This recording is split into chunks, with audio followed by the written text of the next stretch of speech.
Hello everyone. I am Dr. Sanjeev Kumar. I am consultant neurosurgeon working at Medicover Hospital, Chandanagar branch. Today I will speak about epilepsy for the public information. What is epilepsy? Epilepsy is chronic and it's a non-communicable neurological disorder wherein a group of neurons they will show abnormal electrical discharges. So the single episode is called the seizure episode. Do we call it epilepsy? No, there are two or more episodes are constitute epilepsy. Who actually gets the epilepsy? So anybody, regardless of the age, their gender, ethnicity or race, they are likely to develop seizure episodes or epilepsy. So what are the factors which triggers the development of the seizure episodes? So stress is the most common factor. Hypoglycemia, prolonged starvation, dehydration, and excessive visual stimulation, and even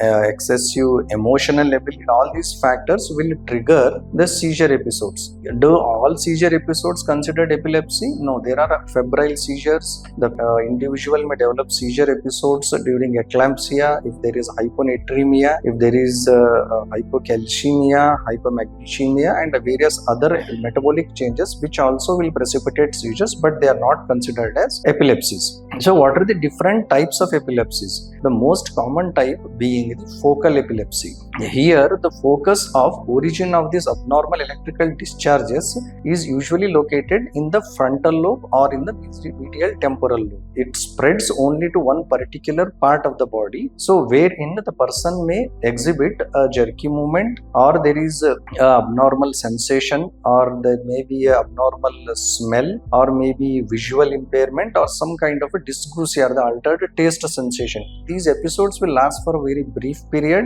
Sometimes the patient may remain conscious in case of the focal epilepsies. And the second variety is the generalized seizure episodes. Here the focus of origin of this abnormal electrical discharges is located in both the halves of the brain. They together show abnormal discharges simultaneously, and hence the abnormal electrical waves they spread together. So in this group of patients, they can show abnormal jerky movements, the tonic or clonic or combined tonic-clonic movement of the extremities. Here there will be a loss of consciousness and involuntary micturition. See, the seizure episodes are usually followed by a postictal state. Herein the patient will have a lack of awareness about the events that happened during the episode of seizure, and also after the event there may be headache, confusion, or they may remain unaware about the self and the surrounding for a brief period or a period of time which may last from few hours to few minutes. It varies from individual to individual. How often the seizure episodes occur and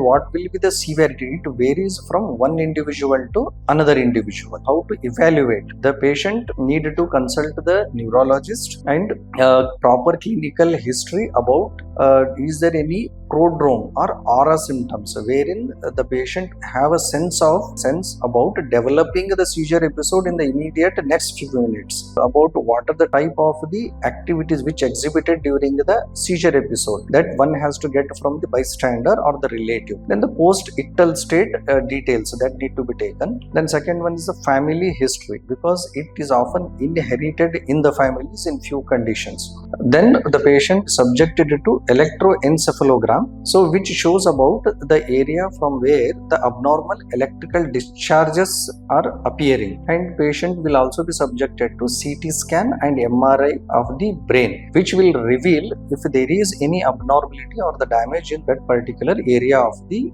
brain. Once the diagnosis is established, the patient will be further subjected to the treatment. So what are the treatment modalities? So depending upon the etiology. So most of the patients will require only medical line of management in the form of medications, anticonvulsant, and that is anti-seizure medications, which they have to continue for a prolonged period of time, usually 3 to 5 years. So surgical treatment where it is required. So usually in case of patients who have got a tumor which is causing the seizure episode wherein the surgery is required, if there is a scar epilepsy, so individuals wherein there is a head injury leading to scar in particular area which is causing the seizure episodes and not controlled by medication, then he may need surgery. If there is some vascular malformation, abnormal blood vessels which have been growing as the individual's age advances and that is causing the seizure episode, that may need to be dealt with surgically. So what are the implications or the consequences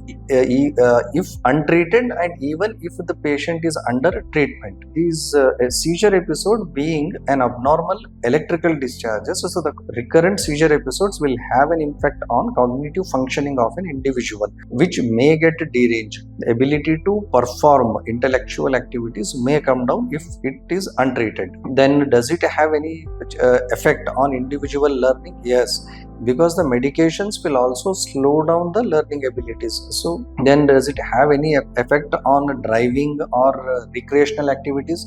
Because they being the trigger factors, because that they are associated with anxiety, stress that may trigger the seizure episode. So individuals need to be careful while performing this recreational activity. Then even during pregnancy or the postpartum period while raising the child, does it have any bearing on it? Because these are also stressful events, they may be the triggering factor, but the individual need to continue the anticonvulsant medications as advised by their doctors.